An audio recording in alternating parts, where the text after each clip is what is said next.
Hello, this is Dr. Keene, and this is Introduction to Astronomy at Wisconsin Lutheran College. In our last few lectures, we've been exploring Aristotle's book On the Heavens.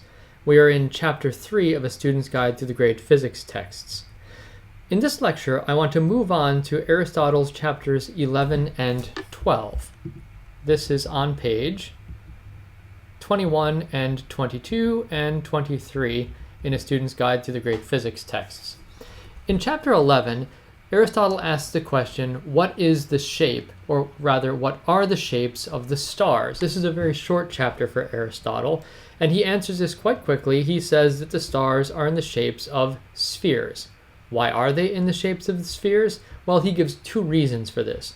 First of all, the stars, because they do not move around, they do not need any appendages to move around. After all, most things that we see moving, like people or animals, have legs or arms or wings to accomplish their motion, but the stars, being fixed to this outer celestial sphere, don't need any kind of appendages to move around, so it would be sensible if they were spheres. You may or may not find this kind of argument reasonable, but nonetheless he presents it as an argument for the sphericity of the stars. Another reason he gives for the sphericity of the stars themselves is by extension from other known objects. So if you look up at the moon, it's apparent that the moon is a sphere. For that matter, the Earth is a sphere. So it seems like spheres are kind of a theme in nature. It would make sense then that the sun and the planets and the stars themselves are spheres as well. Okay, that's a short chapter. Now let's move on to chapter 12. This is perhaps the most interesting and complicated of the chapters in Book 2 of his On the Heavens. In this chapter, he looks a little bit more closely at the motion of the moon, the sun, the planets, and the stars. And remember, in our last lecture, we talked about how the motion of these planets, the planets specifically, is quite complicated. Why is it that the motion of the planets is so complicated? Is there a reason behind this?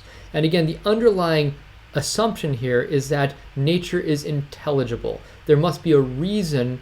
Even if we don't know it quite yet, there must be a reason behind why things move or act in the way that they do. So, Aristotle says that there are two main questions or problems that he is going to address in this chapter. The first, the main questions that Aristotle addresses in chapter 12 of Book 2 of On the Heavens. What are these two questions, or two main problems?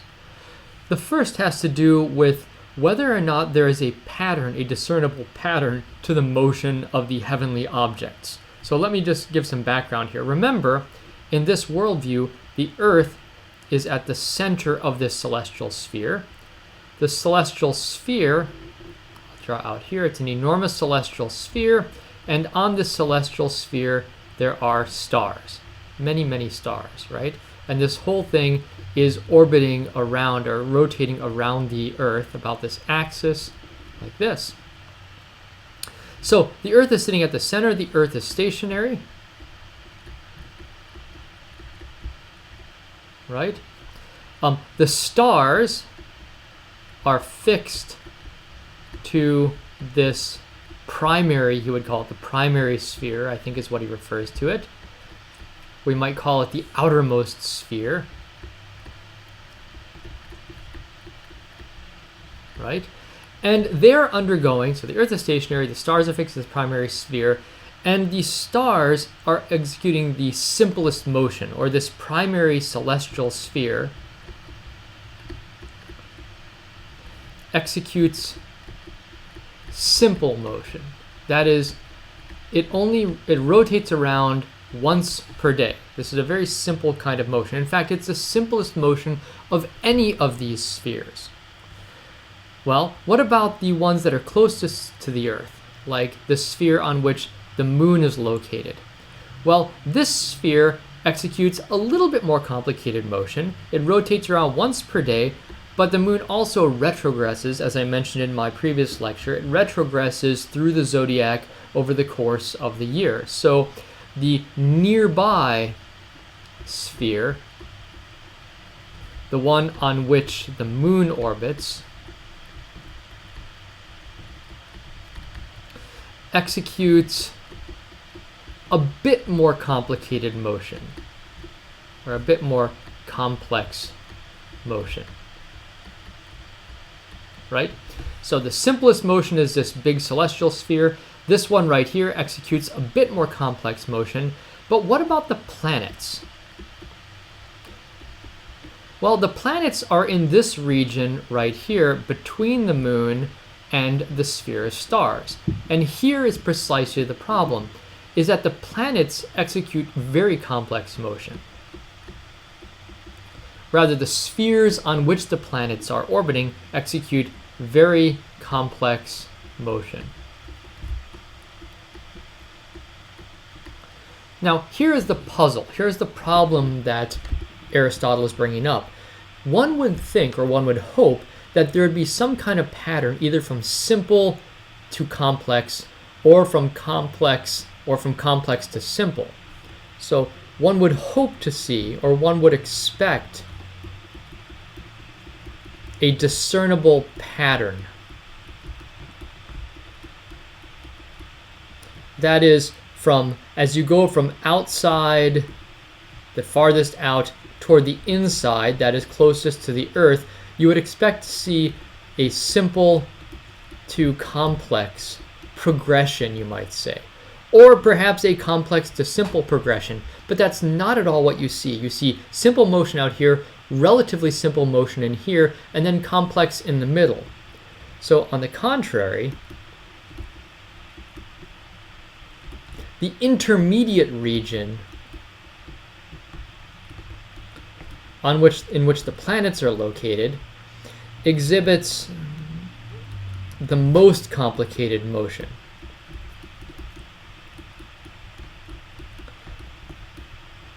That is not very nice.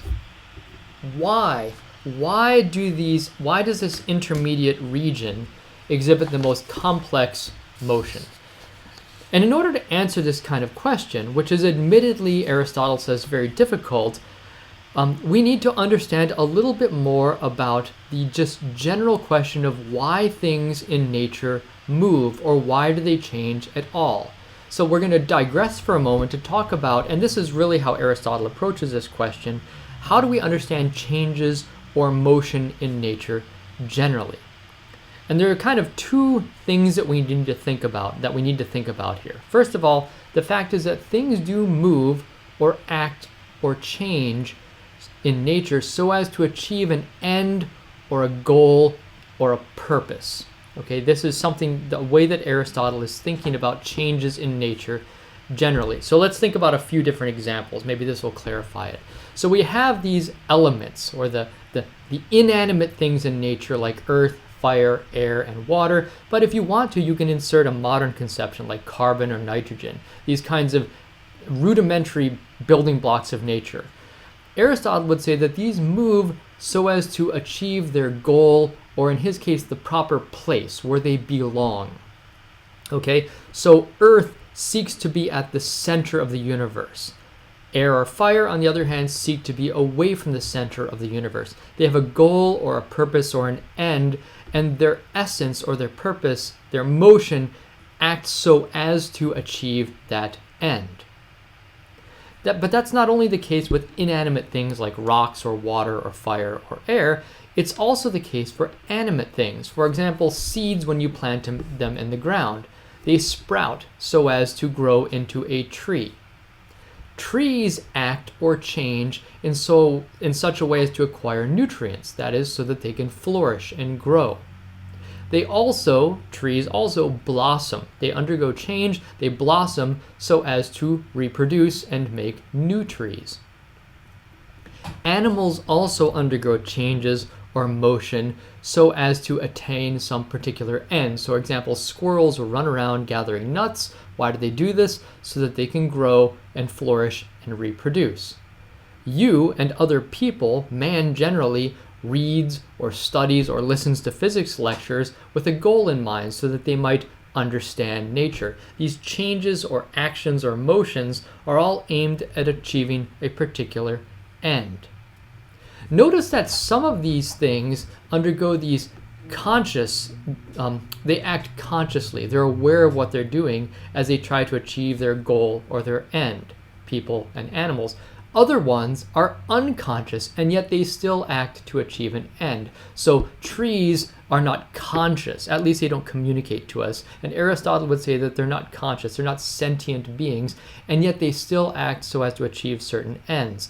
Likewise, rocks, water, and so on, they're not consciously trying to do things, and yet they do still act in such a way as to achieve an end that is in some sense built into them. They all have a purpose or a goal that is built into them. And so there's this sort of hierarchical understanding of nature that is inherent in Aristotelian thinking. So let me just draw out a diagram here that might help you understand how Aristotle is thinking about these levels of nature. And if you've seen this, I sometimes hit on this in my other physics courses, so if you've seen this before, please forgive me. And if not, I hope this will clarify how Aristotle is thinking about nature. So there are these various levels. I'll call them different kingdoms of nature. Okay, so at the lowest level, you might have things like minerals or plants. Okay, let me get rid of this right here. Okay, so you have minerals or plants. Minerals or rocks. The next kingdom might be things like plants. The next one might be animals, and the next one would be people or just man generally. Okay, so examples of these, here would be an example of this lowest level of mineral might be a rock. Okay, what about a plant? Well, an example of that might be a tree. Okay, an animal, I like this one, let's talk about squirrels. Okay, and a man, a person, maybe a WLC student, Wisconsin Lutheran College student taking an astronomy class. Okay, each of these things has what he would call a form, or you might even ask the question, what is the internal animating principle of these, or the soul of these in a more general sense? Well, the soul, well, rocks don't have an animate soul, they have an inanimate soul, or an inanimate form. We'll call these inanimate. Okay, but nonetheless, they have sort of a principle or a form that governs their behavior. Their form is such that they attempt to get to the center of the universe. Okay, trees, they do, according to Aristotle and early medieval thinkers, have a soul, but it's not the same kind of soul as you or I have that goes to heaven. Nonetheless, they have a vegetable soul. Okay, they have some extra something. They're not just inanimate matter. They've got something that gives rise to their behavior that's mysterious. Okay, what about a squirrel? Well, it has what you might call a motive soul. Okay, squirrels have a soul, a property, a form that's different than that of trees. And a WLC student, or more generally man, has a rational soul.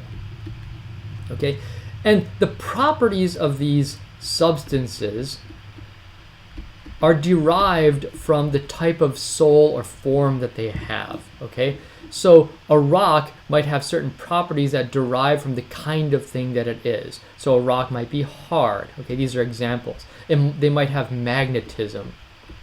They might be magnetic rocks. They might not be magnetic rocks. Okay, they might have gravity. They might pull things toward them.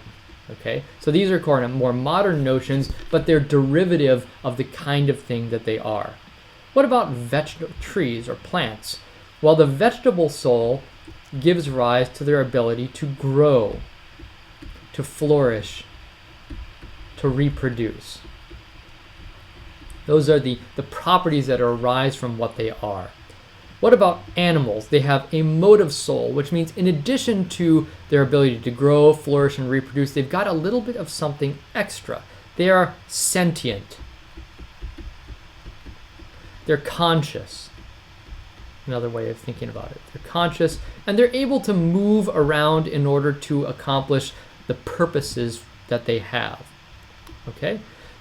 So animals have the properties of this vegetable soul, plus they have the properties of the motive soul. Well, what is a rational soul? Well, it incorporates all of these things that vegetables have: grow, flourish, reproduce, all these things that animal souls have. They're sentient, conscious, and they move, but they also have the ability to contemplate in a way that animals can't. They can reflect. They can use language in a way that animals cannot use language. They can debate or reason in a way that other animals cannot. So there's this hierarchy of nature, 1, 2, 3, 4, and according to Aristotelians and medievals as well,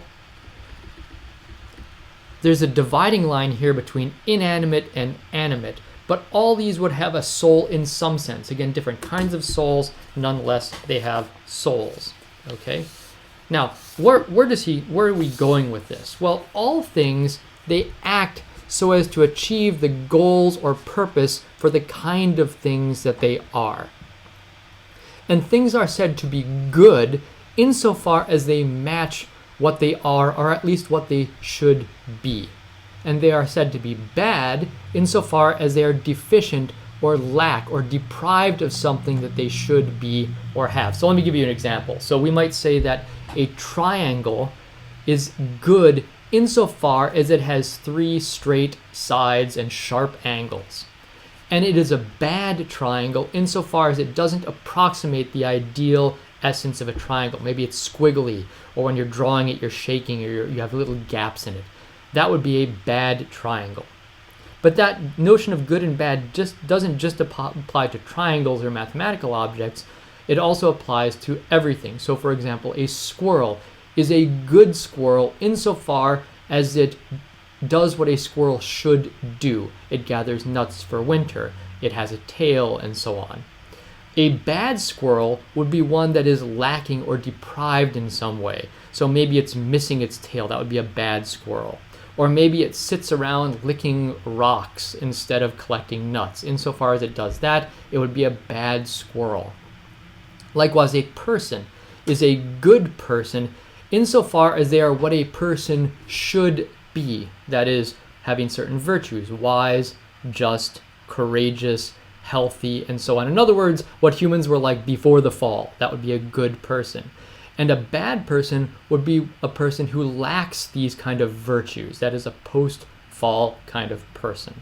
Okay. Now, why are we undergoing this digression about purpose and motion and so on?